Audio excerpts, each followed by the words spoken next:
On account of difficult living conditions and destitution prevalent in Makkah, the tribe of Jurhum began to ill-treat visitors of the holy sanctuary and extort its funds, which aroused resentment and hatred of the Adnanides, sons of Bekr bin Abd Munyaf bin Kanana, who, with the help of the tribe of Huzah, that had come to settle in a neighboring area called Mara Zarin, invaded Jurhum and frightened them out of Makkah, leaving rulership to Ka in the middle of the 2nd century AD. Upon leaving Makkah, Jurhum filled up the well of Zamzam, leveled its place and buried a great many things in it.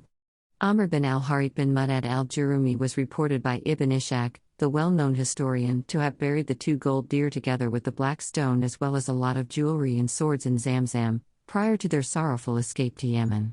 Ibn Hisham 114,115.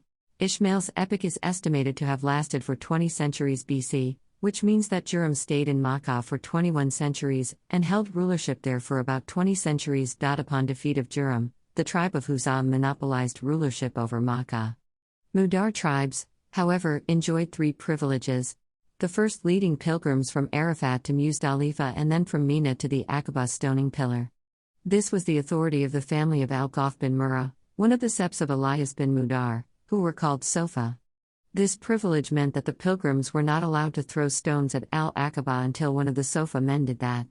When they had finished stoning and wanted to leave the valley of Mina, Sofa men stood on the 2 sides of Al-Aqaba and nobody would pass that position until the men of Sofa passed and cleared the way for the pilgrims.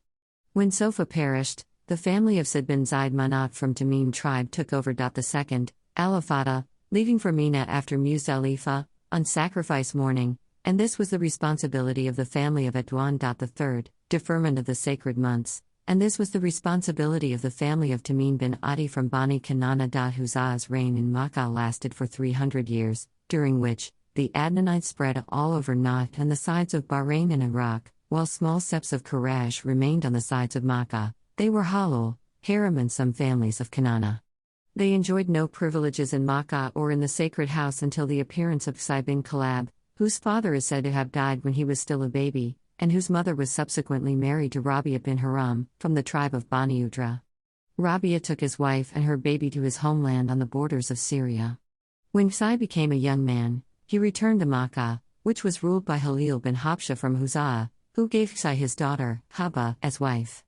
After Halil's death, a war between Huzah and Quraysh broke out and resulted in Qusay's taking hold of Makkah and the sacred house. Ibn Hisham 1/117. On account of difficult living conditions and destitution prevalent in